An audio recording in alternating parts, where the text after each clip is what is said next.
तेरियां वाटां तो सिरवारां वारां, तेरियां वाटां तो सिरवारां वे।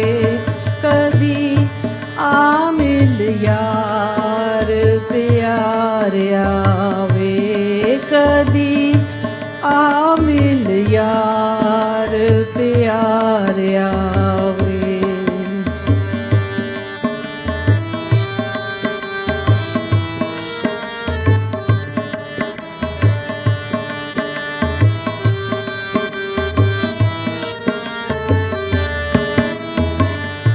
चढ़ बागी कोयल कूकदी, चढ़ बागी कोयल कूकदी, नित सोज अलम दे फूकदी, नित सोज अलम दे फूकदी। चढ़ बागी कोयल कूकदी, चढ़ बागी कोयल कूकदी, नित सोज अलम दे फूकदी।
बल दीवा बुझावसी तेरिया वाटा तो सिरवारा वारा तेरिया वाटा तो सिरवारा वे कदी आमिल यार प्यारिया वे कदी आमिल यार प्यारिया वे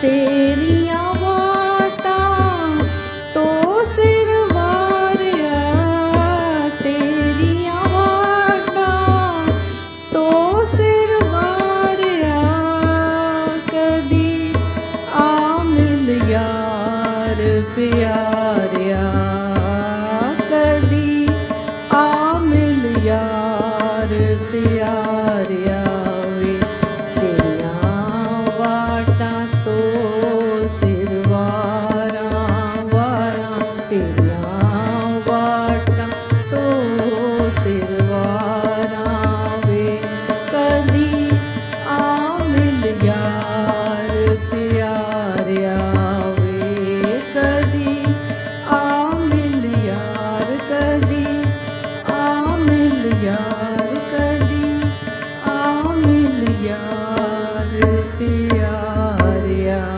वे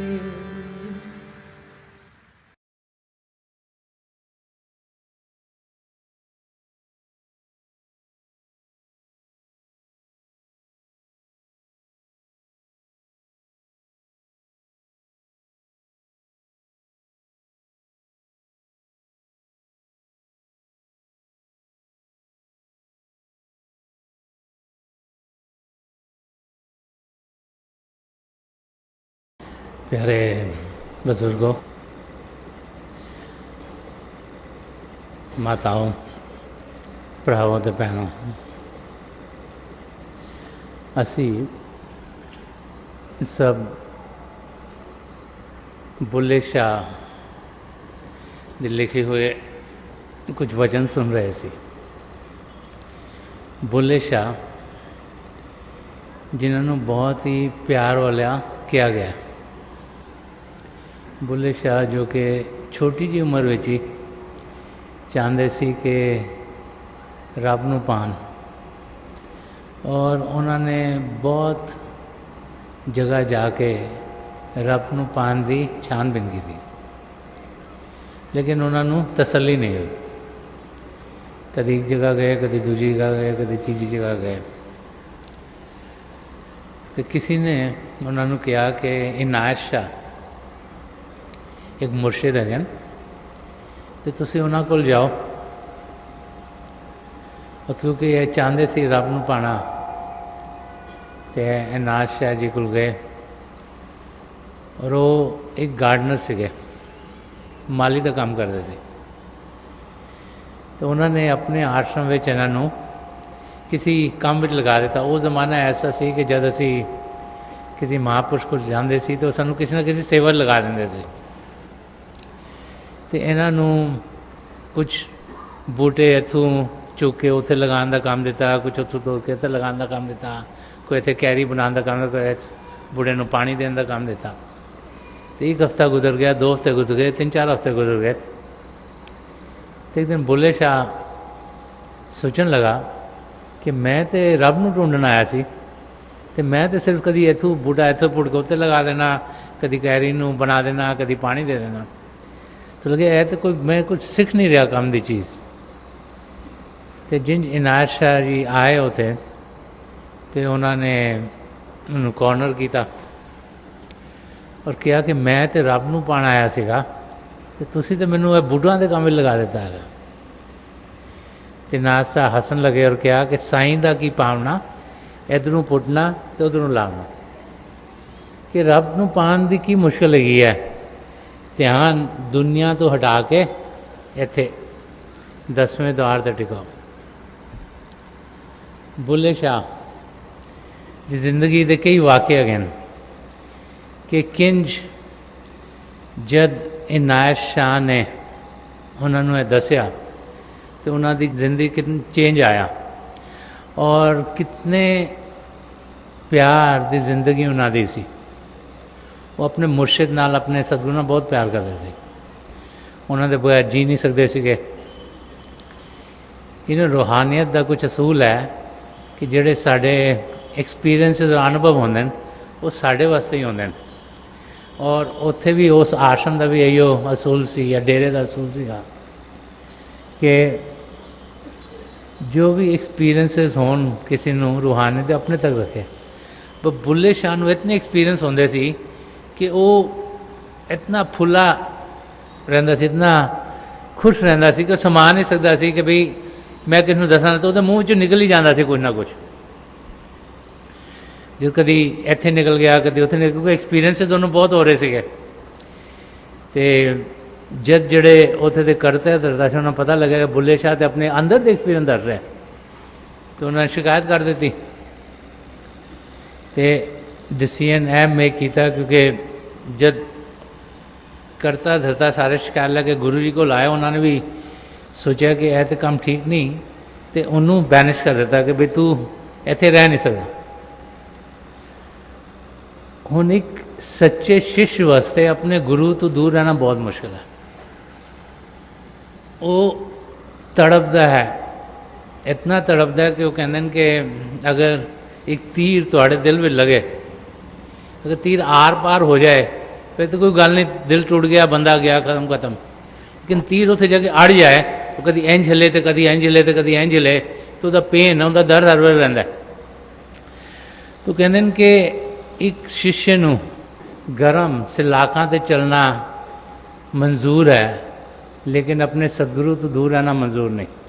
ਅਤੇ ਬੁੱਲੇ ਸ਼ਾਹ ਨੂੰ ਜਦ ਇਹ ਬੈਨਿਸ਼ਮੈਂਟ ਮਿਲ ਗਈ ਕਿ ਬਈ ਤੂੰ ਆਪਣੇ ਗੁਰੂ ਦੇ ਆਸ-ਪਾਸ ਹੋ ਹੀ ਨਹੀਂ ਸਕਦਾ, ਤੂੰ ਉਹਨਾਂ ਦੇ ਨਾਲ ਰਹਿ ਨਹੀਂ ਸਕਦਾ, ਤਾਂ ਬੜਾ ਤੜਪਿਆ।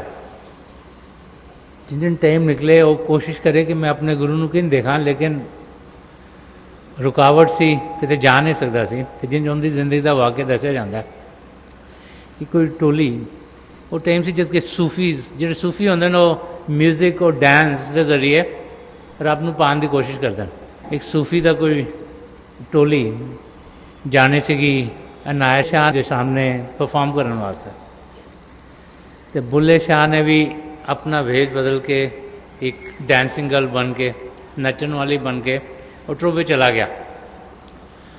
ਔਰ ਜਦ ਨੱਚ ਰਿਹਾ ਸੀ ਤਾਂ ਆਪਣੇ ਆਪ ਨੂੰ ਭੁੱਲ ਗਿਆ ਕਿ ਮੈਂ ਕੀ ਕੀਤਾ ਹੋਇਆ। ਉਹ ਕੁਝ ਆਪਣੇ ਸਤਿਗੁਰੂ ਦੀ, ਆਪਣੇ ਮੁਰਸ਼ਿਦ ਦੇ ਬਾਰੇ ਉਹਨੇ ਸ਼ੇਰ ਗਏ। ਉਹ ਜਦੋਂ ਸ਼ੇਰ ਗਏ ਤਾਂ ਇਨਾਇਤ ਜੀ ਨੇ ਸਮਝ ਲਿਆ ਕਿ ਇਹ ਤਾਂ ਬੁੱਲਾ ਹੈਗਾ, ਕਿਉਂਕਿ ਉਸ ਕਿਸਮ ਦਾ ਹੋਰ ਕੋਈ ਲਿਖਦਾ ਨਹੀਂ ਸੀਗਾ। ਬੜੇ ਪਿਆਰ ਨਾਲ ਭਰਪੂਰ, ਬੜੇ ਆਦਰ ਭਾਵ ਨਾਲ, ਔਰ ਜੋ ਕਿ ਤੁਸੀਂ ਕਹਿੰਦੇ ਹੋ ਕਿ ਡਰੈਂਚਡ ਇਨ ਲਵ, ਜੋ ਕਿ ਪਿਆਰ ਦੇ ਵਿੱਚ ਬਿਲਕੁਲ ਡੁੱਬਿਆ ਹੋਇਆ ਇਨਸਾਨ, ਉਸ ਕਿਸਮ ਦੀ ਲਾਈਫ ਹੁੰਦੀ। ਅਤੇ ਇਨਾਇਤ ਸ਼ਾਹ ਨੇ ਉਹਨੂੰ ਕਿਹਾ ਬੁੱਲਾ, ਅਤੇ ਬੁੱਲਾ ਕਹਿੰਦਾ ਮੈਂ ਬੁੱਲਾ ਨਹੀਂ, ਮੈਂ ਤਾਂ ਭੁੱਲਾ ਹੈਗਾ, ਮੇਰੇ ਕੋਲ ਭੁੱਲ ਹੋ ਗਈ ਸੀਗੀ। ਔਰ ਇਹ ਵੀ ਮਹਾਂਪੁਰਸ਼ਾਂ ਦੀ ਦਇਆ ਕਿ ਅਗਰ ਅਸੀਂ ਭੁੱਲ ਕਬੂਲ ਕਰ ਲਈਏ ਤਾਂ ਸਾਨੂੰ ਜ਼ਰੂਰ ਮਾਫ਼ ਕਰ ਦੇਣਾ। ਬੁੱਲੇ ਨੇ ਫਿਰ ਤੋਂ ਉਹਨਾਂ ਦੀ ਨਜ਼ਦੀਕੀ ਪਾਣੀ ਸ਼ੁਰੂ ਕਰ ਦਿੱਤੀ। ਅਤੇ ਇਹ ਜਿਹੜਾ ਅਸੀਂ ਹੁਣ ਉਹਨਾਂ ਦਾ ਸ਼ਬਦ ਸੁਣ ਰਹੇ ਸੀਗੇ, ਇਹ ਸ਼ਬਦ ਪ੍ਰੇਮ ਨਾਲ ਭਰਿਆ ਹੋਇਆ, ਪਿਆਰ ਨਾਲ ਭਰਿਆ ਹੋਇਆ। ਇਹ ਸ਼ਬਦ ਇੱਕ ਨਾ ਸ਼ਿਸ਼ਯ ਦੀ ਪੁਕਾਰ ਹੈਗੀ ਹੈ ਰੱਬ ਨੂੰ ਜਾਂ ਆਪਣੇ ਸਤਿਗੁਰੂ ਨੂੰ। ਉਹ ਸ਼ਿਸ਼ਯ ਜਿਹੜਾ ਕਿ ਸਮਝ ਗਿਆ ਹੈ ਕਿ ਮੇਰਾ ਰੱਬ ਬਗੈਰ ਗੁਜ਼ਾਰਾ ਨਹੀਂ। ਅਸੀਂ ਲੋਕ ਤਾਂ ਦੁਨੀਆ 'ਚ ਆਉਂਦੇ ਹਾਂ ਅਤੇ ਰੱਬ ਨੂੰ ਤਾਂ ਬਾਅਦ ਵਿੱਚ ਯਾਦ ਕਰਨੇ, ਦੁਨੀਆ ਦੀ ਚੀਜ਼ਾਂ ਵਿੱਚ ਹੀ ਲੱਗੇ ਰਹਿੰਦੇ ਹਾਂ। ਅਗਰ ਦੇਖੀਏ ਸਵੇਰ ਤੋਂ ਸ਼ਾਮ ਤੱਕ ਕੀ ਕਰਨੇ ਆ, ਅਤੇ ਸਵੇਰੇ ਉੱਠ ਕੇ ਪਹਿਲੇ ਟੀਥ ਨੂੰ ਬਰਸ਼ ਕਰਾਂਗੇ। ਕਿਉਂ? ਕਿਉਂਕਿ ਸਾਨੂੰ ਲੱਗਦਾ ਅਗਰ ਟੀਥ ਬਰਸ਼ ਨਹੀਂ ਕੀਤੇ ਬਦਬੂ ਆਏਗੀ, ਕਿਸ ਨੂੰ ਮਿਲਾਂਗੇ ਤਾਂ ਚੰਗਾ ਨਹੀਂ ਲੱਗੇਗਾ। ਫਿਰ ਨਹਾਣੇ ਧੋਨੇ ਆ, ਕਿਉਂ? ਲੱਗਦਾ ਹੈ ਕਿ ਸਰੀਰ ਸਾਫ਼ ਹੋਣਾ ਚਾਹੀਦਾ। ਸੋ ਬਰਸ਼ਿੰਗ ਵੀ ਸਰੀਰ ਨੂੰ ਸਾਫ਼ ਕਰਨਾ ਹੈ, ਨਹਾਣਾ ਧੋਣਾ ਵੀ ਸਰੀਰ ਨੂੰ ਸਾਫ਼ ਕਰਨਾ ਹੈ, ਤਿਆਰ ਹੋਣਾ ਵੀ ਸਰੀਰ ਨੂੰ ਚਮਕਾਉਣਾ ਹੈ, ਤਾਂ ਕਿ ਹੋਰ ਕਿਸੇ ਦੇ ਸਾਹਮਣੇ ਜਾਈਏ ਤਾਂ ਚੰਗਾ ਲੱਗੇ। और फिर की करने ब्रेकफास्ट खाने, चाहे परौंठे खाओ तो चाहे तुसी सैंडविचेस खाओ या जो भी खाओ सवेरे, वो किस वो भी शरीर वास्ते, क्योंकि अगर इनू खुराक नहीं दोगे तो चलेगा नहीं, काम नहीं करेगा कुछ। तो फिर ज़्यादातर लोग किसी न किसी काम वास्ते जाते हैं, चाहे अपना बिजनेस हो, चाहे किसी वास्ते काम करिए, चाहे पढ़ाई है किसी को, चाहे इंजीनियरिंग करिए, चाहे कंप्यूटर का काम कर रही हो, चाहे डॉक्टर होइए, चाहे कोई भी काम कर रहे हो, कोई ना कोई काम इंसान चाहता है। किस वास्ते? ताकि उन्हें थोड़े पैसे मिलन। वो क्यों? वो भी तो शरीर को आराम मिले। और देखिए तो सारा दिन साड़ा ध्यान बाहर दी चीज़ां करन विच, शरीर को ठीक रखन विच ही निकल जाता है, और भुल जाने कि असी इत्थे किसी खास कार्य नाल आए हुए हैं। और वो काम शरीर को तंदुरुस्त रखना नहीं, और रूह को तंदुरुस्त रखना है, और रूह को खुराक देनी है, और रूह को उड़ान देनी है, और रूह का मिलाप रब दे नाल करवाना है। ज़्यादातर इंसान उस और ध्यान देंदा नहीं, और सारा टाइम उनका दुनिया की चीज़ां निकल जाता है। लेकिन जैसे ज़िंदगी गुजरती है, यह सवाल साढ़े सामने जरूर आ जाते हैं कि असीं इत्थे कर की रहे गए, अगे की करना है। क्योंकि जिन जिन साड़ी जिंदगी बढ़ती है, असीं देखने कि कोई ना कोई फैमिली मैंबर की डैथ हो जाती है, चाहे साडे दादा जी होन, दादी जी होन, नाना जी होन, नाना जी होन, पेरेंट्स होन, चाचा चाची होन, कोई होर रिश्तेदार होए, कोई नेबरहुड में जो रहिंदा उन्हां दी होए, उस वेले जरूर ख्याल आंदा। जो कोई नज़दीकी जाता तो ख्याल आंदा है ये इंसान जिन्होंने असीं बहुत प्यार करते सीगे, देखने में तो वैसे ही लग रहे हैं, लेकिन ना वो देख पा रहे हैं, ना सुन पा रहे हैं, ना बोल पा रहे हैं, ना चल पा रहे हैं। तो सब कहते इन्हां दी मौत हो गई, तो नैक्सट की कहते हैं कि इन्हां नूं घरों कड्डो, इन्हां नूं क्रीमेट करो या दफनाओ, जिस फेथ में असीं बिलीव करने हैं। क्योंकि यह सानू सबनों समझ आ जाती है कि यह जो बॉडी है, जिस मैटर की बनी है उस मैटर में जाके मिल जाती है। पंज तत्वों की बनी है, और प्रोसैस क्रिमेशन का उहिओ है कि बॉडी पंज तत्वों जाके मिल जाए। लेकिन सानू यह भी अंदर ख्याल रहता है कि वो इंसान चला गया, चाहे बॉडी उत्ते पई है, पर वो इंसान चला गया। तो चला की गया है? साड़ी रूह, साड़ी आत्मा। और उस आत्मा का ख्याल जिहड़ा बंदा करता है, वो अपनी मंजिल तक जरूर पहुँचता है। ऐसा मौका साड़ी जिंदगी जरूर आता है जब असलीयत के बारे सवाल उठते हैं, और फिर रब की जिस ते दया मेहर होंदी है, उसका ध्यान असलीयत के वाल जाना शुरू हो जाता है। हर एक धर्म ग्रंथ सानू इहो दसदा है कि जिन्हां ने प्यार किया उन्होंने रब नूं पाया। रब कहते हैं कि प्यार ते महासागर बहुत बड़ा दरिया, और साड़ी रूह, साड़ी आत्मा उसी दरिया की एक बूंद है, वो भी प्यार नाल भरी हुई है। और रब नूं पाण दा रास्ता भी प्यार का रास्ता। क्यों अगर प्यार का रास्ता? कबीर साहब ने एक जगह फरमाया है कि प्रेम गली अति सांकरी, जा में दो ना समाए। कि जड़ा वे ऑफ लव है, जड़ा पैथ ऑफ लव है, जड़ा रास्ता है प्यार का, वो बड़ा छोटा है, बड़ा पीड़ा है। वो दो चल ही नहीं सकते, वो जब तक एक नहीं होगे चलोगे नहीं। और रब नूं मिलना, रब दे नाल एक में एक होना है। रब नूं मिलना द्वैत नूं हटाना है। रब नूं मिलना यह एक्सपीरियंस करना है कि असी रब तू अलग नहीं, असी उसी का हिस्सा आ गए। और जिन्हों एक्सपीरियंस हो गया उनका मकसद पूरा हो गया, और वो 84 लाख जिया जून तू छुटकारा पा लेगा। तो इस शब्द विच बुल्ले शाह जी कह रहे हैं, कदी आ मिल यार प्यारिया। प्यार दे दो रूप है, एक मिलाप का, मिलन का, दूसरा विरे का। जब असी अपने बिलावड कोलों, जिन्हों असी प्यार उन्होंने को दूर होइए, यह जिहड़ा विरे का रस्ता है, यह भी साड़ी जिहड़ी यात्रा हैगी है, और जिहड़ा ਰਸਤਾ ਅਸੀਂ ਪਾਣਾ ਰੱਬ ਨੂੰ ਉਹਦਾ ਇੱਕ ਹਿੱਸਾ ਹੈ। ਵੀਰੇ ਇਹ ਐਕਸਪੀਰੀਅੰਸ ਕਰਨਾ ਕਿ ਅਸੀਂ ਰੱਬ ਤੋਂ ਦੂਰ ਹੈਗੇ ਹਾਂ ਵੀ ਬਹੁਤ ਜ਼ਰੂਰੀ ਹੈ, ਤਾਂ ਹੀ ਸਾਡੇ ਲਗਨ ਰੱਬ ਨੂੰ ਪਾਉਣ ਦੀ ਵੱਧਦੀ ਹੈ। ਇਹ ਜਾਣਨਾ ਕਿ ਰੱਬ ਸਾਡੇ ਨਜ਼ਦੀਕ ਹੁੰਦੇ ਵੀ ਅਸੀਂ ਉਹਨੂੰ ਮਿਲ ਨਹੀਂ ਪਾ ਰਹੇ ਬਹੁਤ ਜ਼ਰੂਰੀ ਹੈ, ਤਾਂ ਕਿ ਅਸੀਂ ਕਦਮ ਚੁੱਕੀਏ ਅਤੇ ਰੱਬ ਦੇ ਵੱਲ ਕਦਮ ਵਧਾਈਏ। ਸੰਤ ਕਿਰਪਾਲ ਸਿੰਘ ਜੀ ਮਹਾਰਾਜ ਫਰਮਾਉਂਦੇ ਸੀ ਕਿ ਜਿਹੜੇ ਸਤਿਗੁਣ ਹੈਗੇ ਨੇ ਉਹ ਰੂਹਾਨੀਅਤ ਦੇ ਰਸਤੇ 'ਚ ਪਹਿਲੇ ਕਦਮ ਹੈਗੇ ਕਿ virtues are a stepping stone to spirituality, ਕਿ ਸਤਿਗੁਣਾਂ ਦਾ ਸਾਡੇ ਅੰਦਰ ਹੋਣਾ ਇੱਕ ਪਹਿਲਾ ਕਦਮ ਹੈ। ਉਹ ਸਾਡੀ ਬੁਨਿਆਦ ਬਣਾਉਂਦੇ ਨੇ ਤਾਂ ਕਿ ਅਸੀਂ ਰੱਬ ਨੂੰ ਪਾ ਸਕੀਏ। ਅਸੀਂ ਜ਼ਿੰਦਗੀ ਉਹ ਜੀਏ ਜਿਹਦੇ ਵਿੱਚ ਪਿਆਰ ਹੋਏ, ਅਸੀਂ ਜ਼ਿੰਦਗੀ ਉਹ ਜੀਏ ਜਿਹਦੇ ਵਿੱਚ ਕੰਪੈਸ਼ਨ ਹੋ, ਕਿਸੇ ਦਾ ਮਦਦਗਾਰ ਹੋਈਏ, ਕਿਸੇ ਦੇ ਦੁੱਖ ਦਰਦ ਨੂੰ ਵੰਡੀਏ। ਐਸੀ ਜ਼ਿੰਦਗੀ ਜੀਏ ਜਿਹਦੇ ਨਿਸ਼ਕਾਮ ਸੇਵਾ ਭਾਵ ਨਾਲ ਜੀਏ। ਇਹ ਨਹੀਂ ਕਿ ਸੋਚੀਏ ਕਿਸੇ ਵਾਸਤੇ ਕੁਝ ਕੀਤਾ ਤਾਂ ਸਾਨੂੰ ਕੁਝ ਵਾਪਸ ਮਿਲੇ, ਲੇਕਿਨ ਉਹਨਾਂ ਦੀ ਮਦਦ ਕਰੀਏ, ਕਿਉਂਕਿ ਉਹਨਾਂ ਦੀ ਮਦਦ ਕਰਕੇ ਉਹਨਾਂ ਦੀ ਤਕਲੀਫ ਦੂਰ ਹੋਏਗੀ। ਜ਼ਿੰਦਗੀ ਸੱਚੀ ਜੀਏ, ਸੱਚ ਦੇ ਨਾਲ ਹਰ ਵੇਲੇ ਜੁੜੇ ਰਹੀਏ ਔਰ ਅਹਿੰਸਾ ਦਾ ਰਾਸਤਾ ਅਪਣਾਈਏ ਤਾਂ ਕਿ ਕੋਈ ਵਾਇਲੈਂਸ ਨਾ ਹੋਏ। ਜਦ ਐਸੇ ਸਤਿਗੁਣ ਸਾਡੇ ਅੰਦਰ ਆਉਂਦੇ ਨੇ ਫਿਰ ਅਸੀਂ ਬੁਨਿਆਦ ਤਿਆਰ ਕਰ ਰਹੇ ਹਾਂ ਤਾਂ ਕਿ ਅਸੀਂ ਆਪਣੀ ਮੰਜ਼ਿਲ ਤੱਕ ਵੱਧ ਪਾਈਏ। ਸਾਡੀ ਮੰਜ਼ਿਲ ਸਭ ਦੀ ਇੱਕੋ ਹੀ ਹੈ ਔਰ ਮੰਜ਼ਿਲ ਹੈਗੀ ਹੈ ਆਤਮਾ ਦਾ ਮਿਲਾਪ ਪਰਮਾਤਮਾ ਵਿੱਚ, ਜਿਹਨੂੰ ਸੈਲਫ ਰਿਅਲਾਈਜੇਸ਼ਨ ਔਰ ਗੋਡ ਰਿਅਲਾਈਜੇਸ਼ਨ। ਪਹਿਲੇ ਤਾਂ ਅਸੀਂ ਜਾਣੀਏ ਕਿ ਅਸੀਂ ਸਰੀਰ ਨਹੀਂ, ਅਸੀਂ ਆਤਮਾ, ਔਰ ਫਿਰ ਉਸ ਆਤਮਾ ਦਾ ਮਿਲਾਪ ਪਰਮਾਤਮਾ ਨਾਲ ਕਰਵਾਈਏ। ਰੱਬ ਸਾਡੇ ਇਟਰਨਲ ਬ੍ਰਦਰਡ ਹੈਗੇ ਨੇ, ਅਸੀਂ ਸਭ ਉਹਨਾਂ ਦੇ ਪ੍ਰੇਮੀ ਹੈਗੇ ਹਾਂ, ਚਾਹੇ ਅਸੀਂ ਮੇਲ ਹੋਈਏ ਚਾਹੇ ਫੀਮੇਲ ਹੋਈਏ, ਅਸੀਂ ਸਭ ਰੱਬ ਦੇ ਪ੍ਰੇਮੀ ਹੈਗੇ ਹਾਂ ਔਰ ਉਸ ਬਿਲਾਵਡ ਹਾਂ, ਅਸੀਂ ਉਹਨਾਂ ਦੇ ਲਵਰਸ ਹੈਗੇ ਹਾਂ। ਔਰ ਪਿਆਰ ਜਦ ਤੱਕ ਇਨਸਾਨ ਐਕਸਪੀਰੀਅੰਸ ਨਹੀਂ ਕਰਦਾ ਉਹਨੂੰ ਸਮਝ ਨਹੀਂ ਆ ਸਕਦੀ ਪਿਆਰ ਕੀ ਹੈ। ਅਗਰ ਤੁਸੀਂ ਕਹੋ ਕਿ ਤੁਹਾਨੂੰ ਪਿਆਰ ਸਮਝ ਆਏਗਾ, ਕੋਈ ਕਿਤਾਬ ਪੜ੍ਹ ਲੋਗੇ 500 ਪੇਜ ਦੀ, 1000 ਪੇਜ ਦੀ ਜੋ ਪਿਆਰ ਦੇ ਬਾਰੇ ਹੈ, ਉਹ ਤੁਹਾਨੂੰ ਇਹ ਨਹੀਂ ਕਰ ਸਕਦੀ ਕਿ ਤੁਹਾਡੇ ਵਿੱਚ ਪਿਆਰ ਉਤਪੰਨ ਹੋ ਜਾਏ, ਤੁਹਾਡੇ ਵਿੱਚ ਪਿਆਰ ਆ ਜਾਏ। ਅਗਰ ਪਾਣੀ ਦੇ ਉੱਤੇ ਕੋਈ ਕਿਤਾਬ ਲਿਖੀ ਹੋਏ ਅਤੇ ਤੁਹਾਨੂੰ ਪਿਆਸ ਲੱਗੀ ਹੋਏ ਤਾਂ ਤੁਸੀਂ ਉਹ ਕਿਤਾਬ ਪੜ੍ਹ ਕੇ ਆਪਣੀ ਪਿਆਸ ਬੁਝਾ ਨਹੀਂ ਸਕਦੇ। ਉਹਨੂੰ ਦਬਾਓਗੇ ਤਾਂ ਇੱਕ ਬੂੰਦ ਪਾਣੀ ਦਾ ਨਿਕਲੇਗਾ नहीं।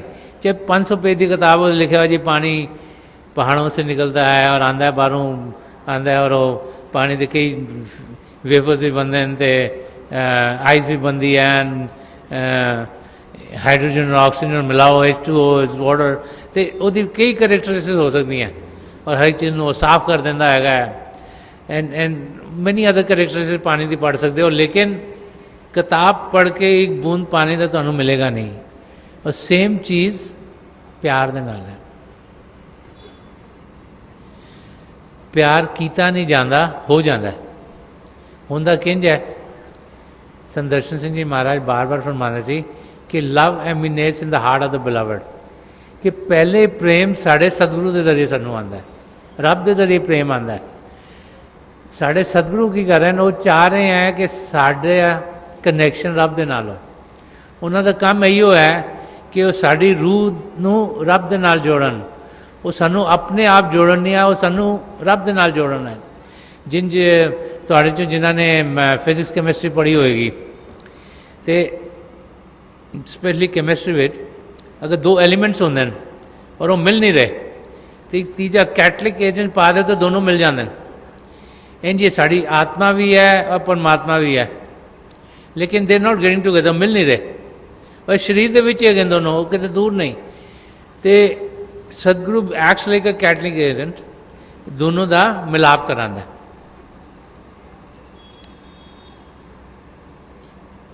संदर्शन सिंह जी महाराज ने बहुत कुछ रूहानियत के बारे लिखा। एक जगह फरमाते हैं कि मिलेगा रूह को परवाज़ दे के देख जरा, करीब है उसे आवाज़ दे के देख जरा। वो कहते कि रब तुहानू जरूर मिलेगा, करना कि रूह नू उड़ान देनी है, रूह नू ताकत देनी है ताकि वो शरीर तो ऊपर उठे, अंदर ते मन लाई जाए। क्योंकि वो कहते हैं रब तो साढ़े भीतर है, साढ़े अंदर है, वो नज़दीक तो कोई हो नहीं सकता। लेकिन सानू ध्यान उनके वल करना है, सानू एक लगन के नाल रब के वल कदम बढ़ाने, जिहड़ा लगन के नाल कदम वधाएगा रूहानियत के रस्ते ते वो जरूर कामयाब होएगा। और कदम रूहानियत के रस्ते ते बनाना है कि इंसान प्रेम करे, रब दे नाल प्रेम करे, और रब दे नाल प्रेम पूरे जोर शोर नाल करे, अद्धा पचदा ना करे कि सोचे चलो जी हुण ते कल नूं एग्जाम है तो हुण असी जाके प्रार्थना कर दईए ते और कोई बीमार हो गया तो प्रार्थना कर, बाकी तो ठीक है रब तो है ही, वो अपने काम करते ही पे है। सो अगर रब नूं पाना तो साड़ी अटेंशन पूरी रब दे वल होनी चाहिए है। और जो सेपरेशन फ्रॉम गॉड जिहड़ी कि विरह दा रस्ता हर एक इंसान की जिंदगी चो आंदा है, उहदे बारे च समझाया गया कि कदी आ मिल यार प्यारिया। प्रार्थना रब नूं की जा रही है कि हे प्रभु मैं तो तुहानूं बहुत चाहना, कदे तुसीं आके मैनूं मिलो, क्योंकि जब तक तुसीं मिलोगे नहीं मैनूं ठंडक नहीं पेगी, मेरी तृप्ति नहीं होएगी और मेरी रेस्टलेसनेस रहेगी हर वेले कि तेरियां वाटां तो सिर वारिया। वो कहते मैं जिस रास्ते से तू आना मैं उसी से खड़ा होया, वही वो रास्ता देख रहा और उससे सिर झुका रहे हैं और मैं वारी जा रहा उस रास्ते से, तू प्लीज़ उस रास्ते से आ तो सही। रास्ता की है रब तो किसी बाहर सड़कों से घूम नहीं रहे, साढ़े सब दे अंदर है। और जोड़ा रास्ता है जिससे असी ध्यान देना वो इत्थे 10वें द्वार तो अंदर दी वल निकलता है। इस वेले असी सब मन इंद्रियां दे घाट ते जीने आ, अखां नाल देखने आ, कन्नां नाल सुनने आ, नक नाल सुनने आ, जबान नाल चखने, फिर शरीर which body which so many sensors again स्पर्श दी इंद्री जिन्हों कहते हैं। इन्हां दे जरिए साड़ा ध्यान जिहड़ा साड़ी आत्मा का बाहरी रूप है बाहर की दुनिया जा रहा है। असीं उहनूं अंदर लियाना है कि साईं दा की पावना, इधरों पुटना तो उधरों लावना। ध्यान जिहड़ा बाहर जा रहा उन्होंने जाके ते अंदर इकट्ठा करना है। अगर कोई शांत जगह ढूंढिए जिथे शोरगुल नहीं हो रहा तो सुनन की शक्ति अपने आप अंदर नूं चली जाएगी। जब असी किथे भी ध्यान टिकाण वगैरह बैठिए अस सोचने रब ने सारी सृष्टि बनाई है, सारी चीज़ ही पवित्र है, कोई तो अगरबत्ती जलाने की लोड़ नहीं, कोई एटमोसफेयर चेंज करने की लोड़ नहीं, ताकि जो सूंघन की शक्ति अंदर नूं चली जाए। जब रब नूं पाण वास्ते बैठांगे तो खां पियांगे नहीं ताकि चखन की इंद्री अंदर नूं गिर जाए। चाहे हज़ारां की तादाद इंसान बैठ के रब नूं याद करे, मेडिटेट करे, यह देखने के शरीर का ऐसा किसी को ना लगे, नहीं तो अगर वो हिलणगे असीं भी हिल जाएंगे, ताकि स्पर्श की इंद्री ये जो फीलिंग ऑफ टच है अंदर नूं खिंच जाए। तो अखा बंद करांगे तो देखने की इंद्री भी खिंच जाएगी। तो एक शांत जगह ढूंढ के अगर बैठांगे, अखा बंद करांगे तो पंजों इंद्रियां नूं अंदर दी ओर खिंच सकते हैं। हुंदा की है कि जैसे ही इंज करने आ तो साडा मन जिहड़ा नहीं चाहता कि असीं रब नूं चाहिए, वो सानूं कोई ना कोई ख्याल भेज दिंदा। ख्याल आया नहीं कि साड़ी अटेंशन ख्याल भी चली जाएगी और असी कुछ अंदर पा नहीं सकांगे।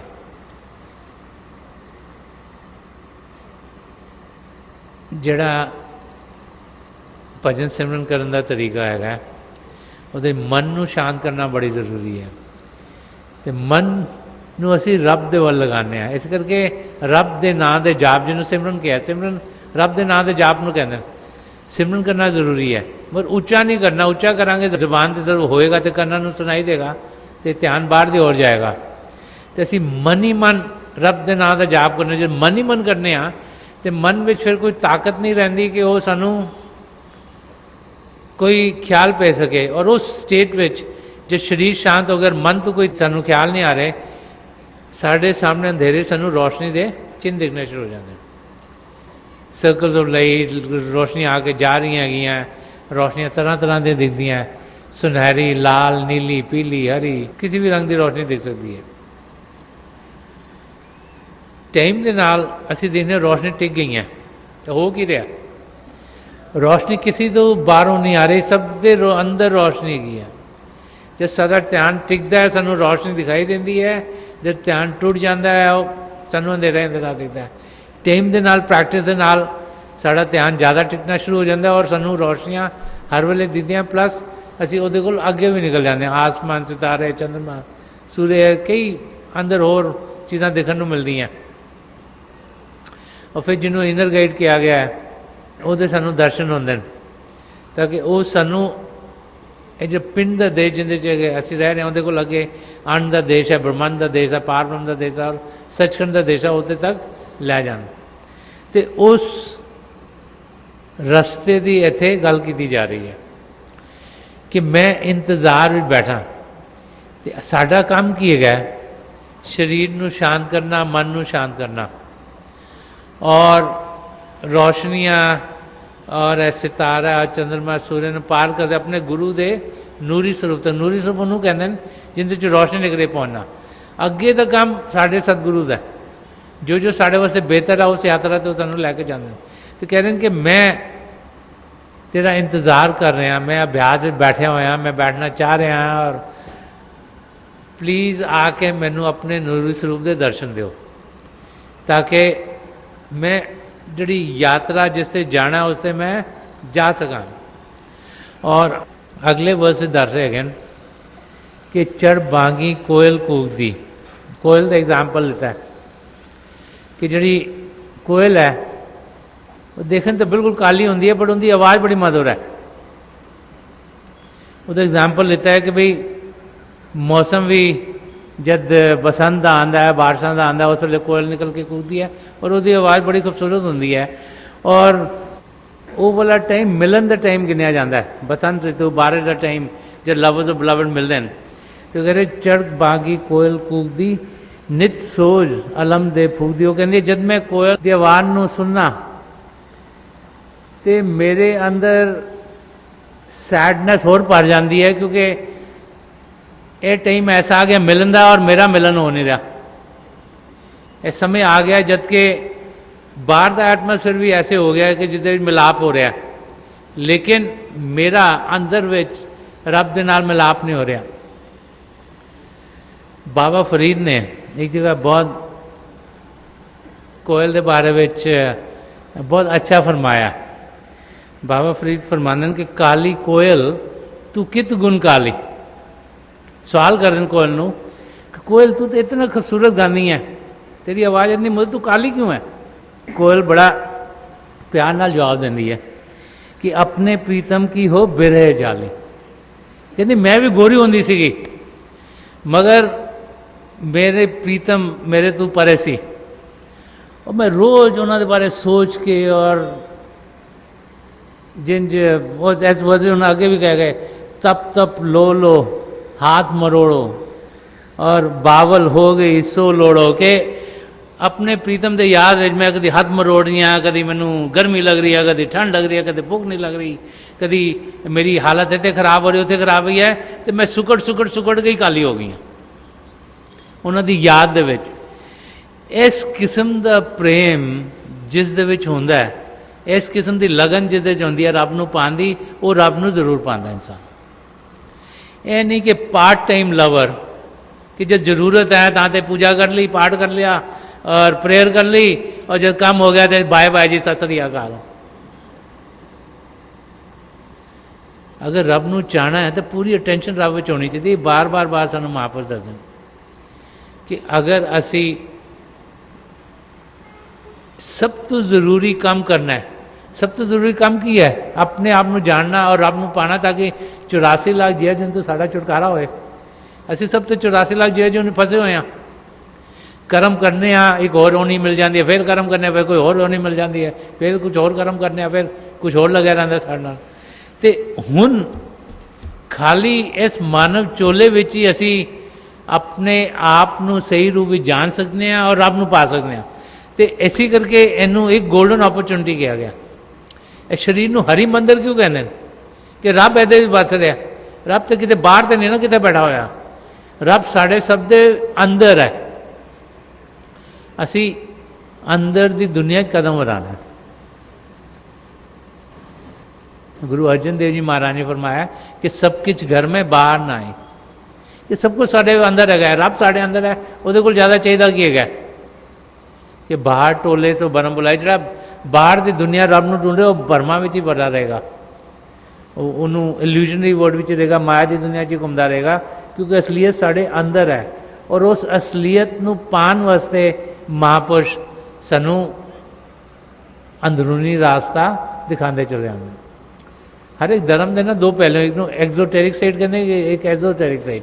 ਐਗਜ਼ੋਟੈਰਿਕ ਸਾਈਡ ਹੁੰਦੀ ਜਿਹੜੀ ਬਾਹਰੀ ਰੂਪ ਨਾਲ ਅਸੀਂ ਆਪਣੇ ਧਰਮ ਨੂੰ ਕਿੰਜ ਉਹਦਾ ਪਾਲਨ ਕਰਨੇ ਆ। ਇੱਕ ਅੰਦਰੂਨੀ ਹਿੱਸਾ, ਉਹ ਧਰਮ ਬਣਿਆ ਕਿਸ ਕਰਕੇ।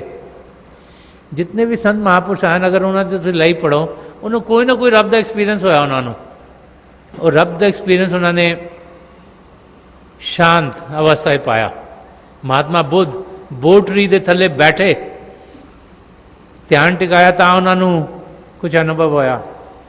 ਔਰ ਜਿਤਨੇ ਵੀ ਮਹਾਂਪੁਰਸ਼ ਹੈ, ਉਹਨਾਂ ਨੇ ਕਿਸੇ ਨਾ ਕਿਸੇ ਜਗ੍ਹਾ 'ਤੇ ਬੈਠ ਕੇ ਰੱਬ ਨੂੰ ਯਾਦ ਕੀਤਾ ਤਾਂ ਉਹਨਾਂ ਨੂੰ ਰੱਬ ਦਾ ਐਕਸਪੀਰੀਅੰਸ ਹੋਇਆ। ਔਰ ਉਸੀ ਐਕਸਪੀਰੀਅੰਸ ਦੇ ਉੱਤੇ ਬਾਅਦ ਵੀ ਧਰਮ ਬਣਨੇ ਸ਼ੁਰੂ ਹੋ ਜਾਂਦੇ ਨੇ, ਕਿਉਂਕਿ ਸੰਤ ਮਹਾਤਮਾ ਜਦ ਆਉਂਦੇ ਨੇ ਉਹ ਤਾਂ ਧਰਮ ਬਣਾਉਣ ਨਹੀਂ ਆਉਂਦੇ, ਲੇਕਿਨ ਉਹਨਾਂ ਦੇ ਜਿਹੜੇ ਅਨੁਯਾਈ ਹੈ, ਜਿਹੜੇ ਰਹਿ ਜਾਂਦੇ ਡਿਸਾਈਪਲ, ਉਹ ਕਹਿੰਦੇ ਜੀ ਇਹ ਮੇਰਾ ਹੈਗਾ।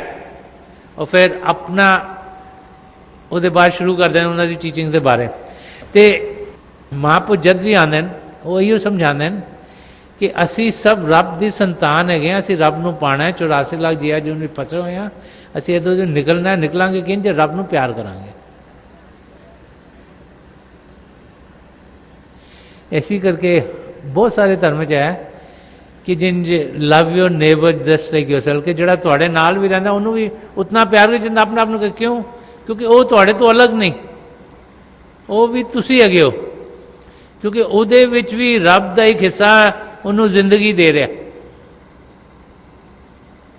ਕਿਸੇ ਨੇ ਸੰਤ ਦਰਸ਼ਨ ਸਿੰਘ ਜੀ ਮਹਾਰਾਜ ਨੂੰ ਪੁੱਛਿਆ ਤੇ ਉਹਨੂੰ ਕਿਹਾ ਕਿ ਇਹ ਤਾਂ ਸਾਨੂੰ ਸਮਝ ਵਿੱਚ ਆ ਰਹੀ ਹੈ, ਬਾਹਰੋਂ ਕੋਈ ਆਇਆ ਹੋਇਆ ਸੀ, ਕਿਉਂਕਿ ਇਹ ਸਮਝ ਆ ਰਹੀ ਹੈ ਕਿ ਤੁਹਾਡੇ ਡਿਸਾਈਪਲਸ ਹੈਗੇ ਨੇ, ਇਹ ਤੁਹਾਡੇ ਅਨੁਯਾਈ ਹੈਗੇ ਨੇ, ਚਾਹਣ ਵਾਲੇ ਹੈਗੇ ਨੇ, ਇਹ ਤੁਹਾਨੂੰ ਮਿਲਦੇ ਨੇ ਅਤੇ ਮੱਥਾ ਟੇਕਦੇ ਹੈਗੇ ਨੇ ਅਤੇ ਹੱਥ ਜੋੜ ਕੇ ਹੱਥ ਸਿਰ ਕਰਕੇ ਮਿਲੇ, ਅਤੇ ਤੁਸੀਂ ਇਹਨਾਂ ਨੂੰ ਹੱਥ ਸਿਰ ਕਰਕੇ ਕਿਉਂ ਮਿਲਦੇ ਹੋ?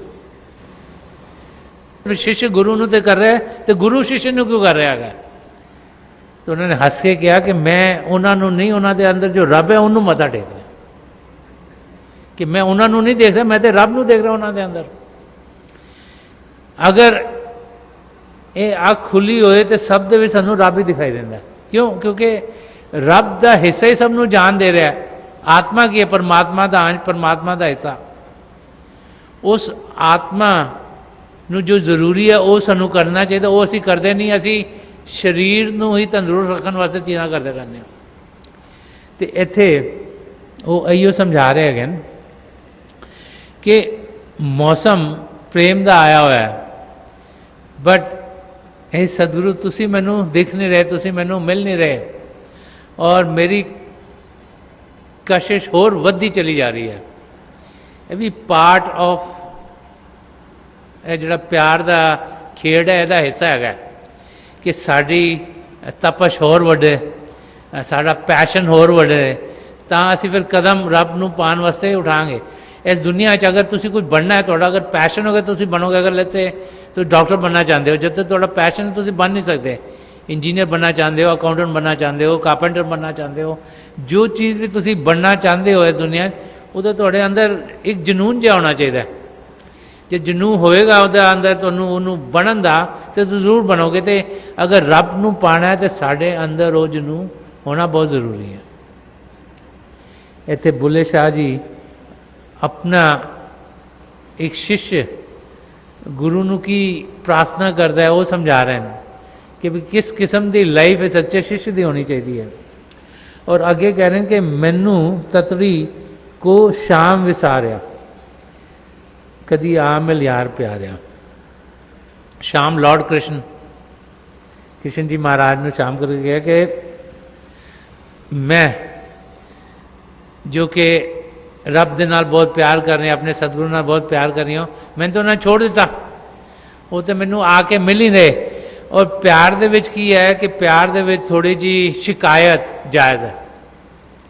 ਵੈਸੇ ਤਾਂ ਕੋਈ ਸ਼ਿਕਾਇਤ ਕਰਦਾ ਹੈ ਤਾਂ ਗੁੱਸਾ ਚੜ੍ਹ ਜਾਂਦਾ, ਕਿਉਂਕਿ ਬੰਦਾ ਸ਼ਿਕਾਇਤ ਕਰ ਰਿਹਾ ਕੀ ਹੋ ਗਿਆ। ਲੇਕਿਨ ਪਿਆਰ ਦੇ ਵਿੱਚ ਜਦ ਸਾਡੇ ਸਤਿਗੁਰੂ ਨਹੀਂ ਮਿਲ ਰਹੇ ਜਾਂ ਰੱਬ ਨਹੀਂ ਮਿਲ ਰਿਹਾ ਤਾਂ ਉਹਦੇ ਸ਼ਿਕਾਇਤ ਕਰੀਏ तो जायज़ है, क्योंकि असी तो बड़ी कोशिश कर रहे हैं मगर उन्होंने नाल मुलाकात नहीं हो रही। सो ये भी एक एस्पैक्ट ऑफ जिहड़ा विदा है, जिहड़ा रब कोल दूर होंदा है, तो वो भी है।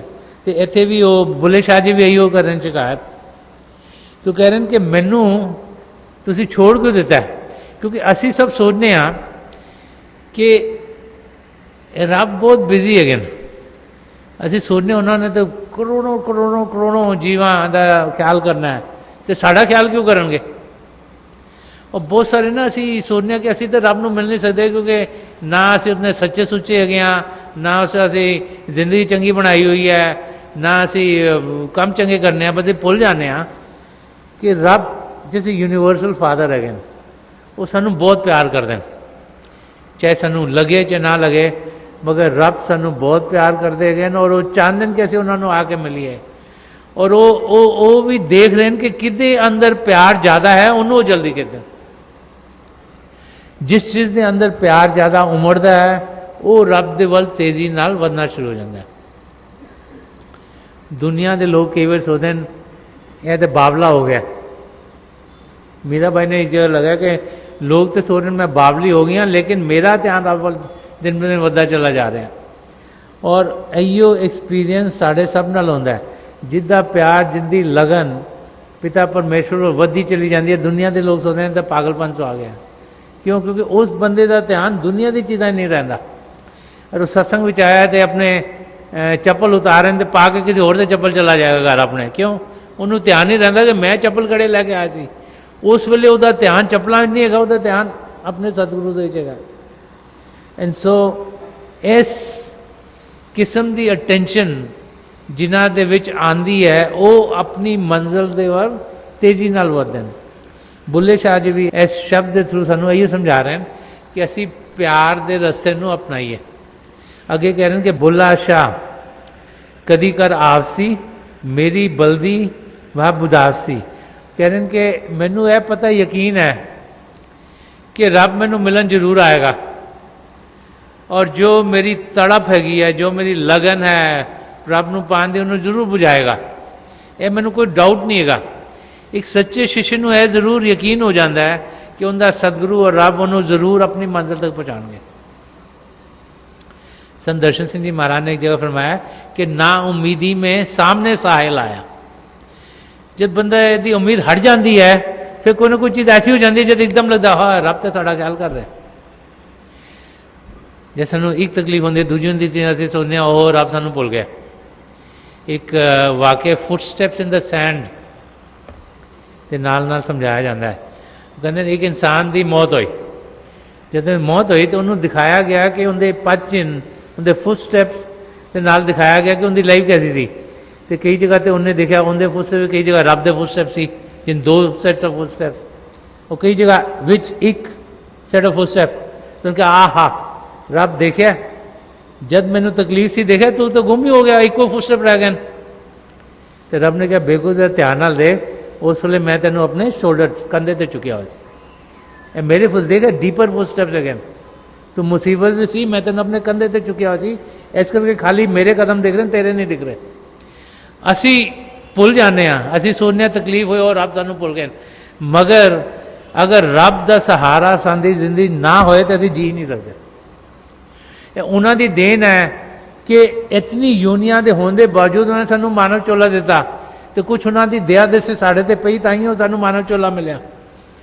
फिर उन्होंने दया में रब की दया मेहर होंदी है कि असी किसी पूर्ण महापुरुष के चरण कमलों में पहुँच सकीए।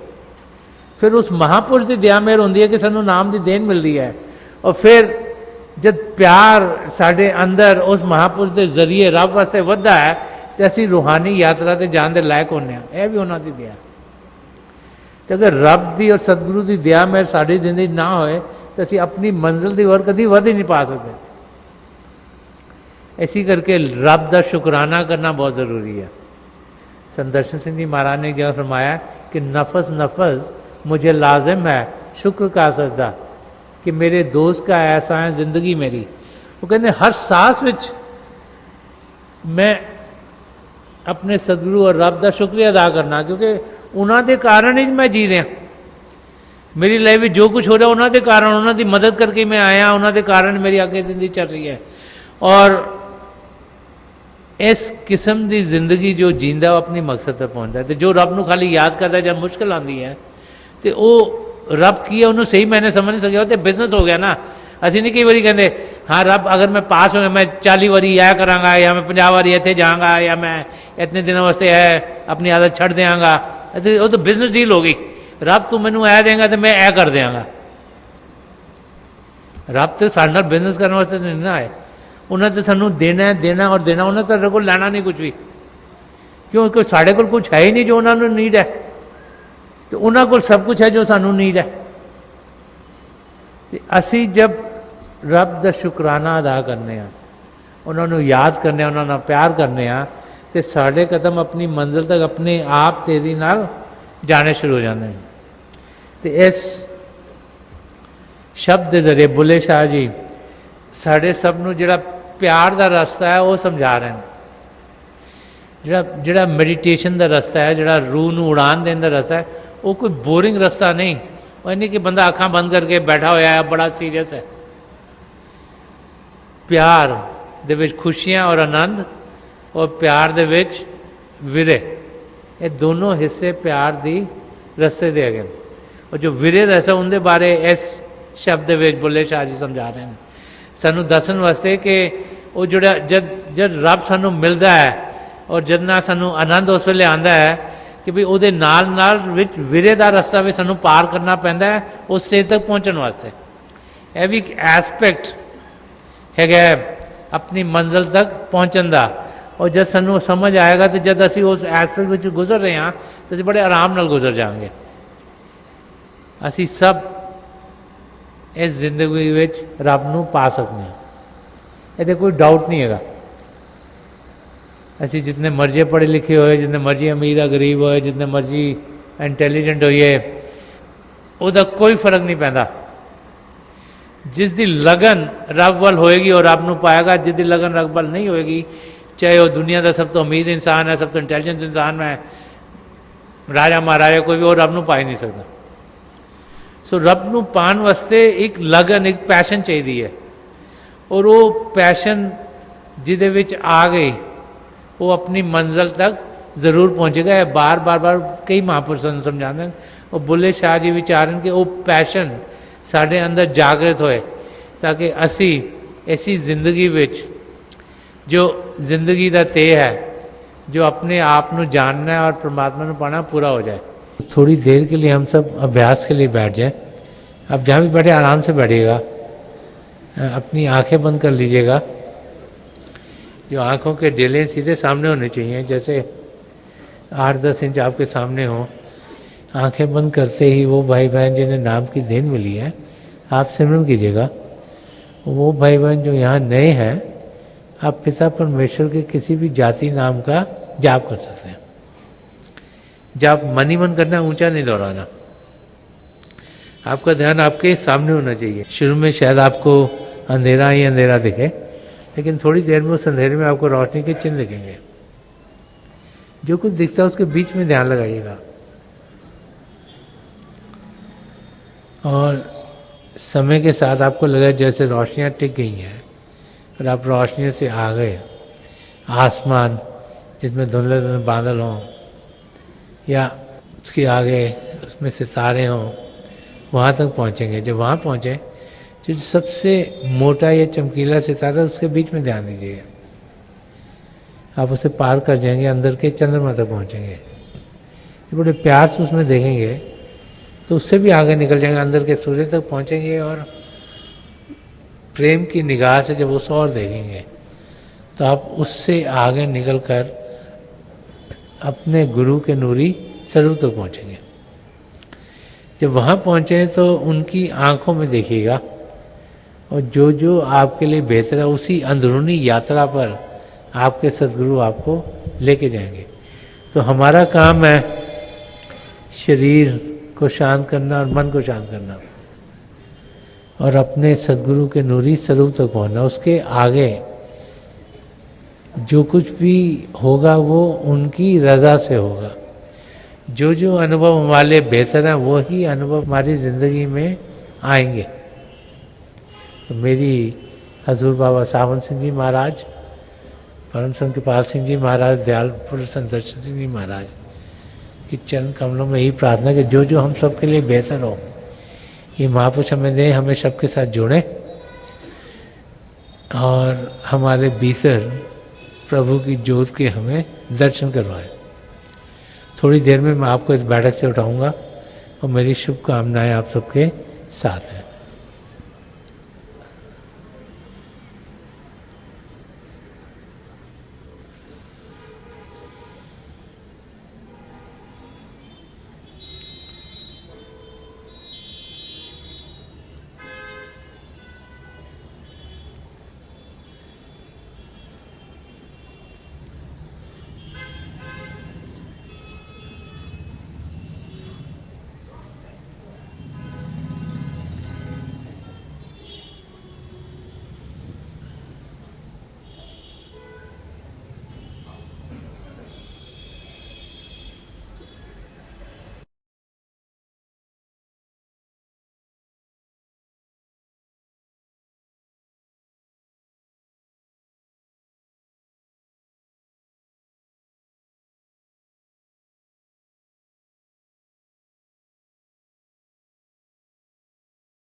छोड़ दीजिए जी, अब प्लीज़ लिव ऑफ।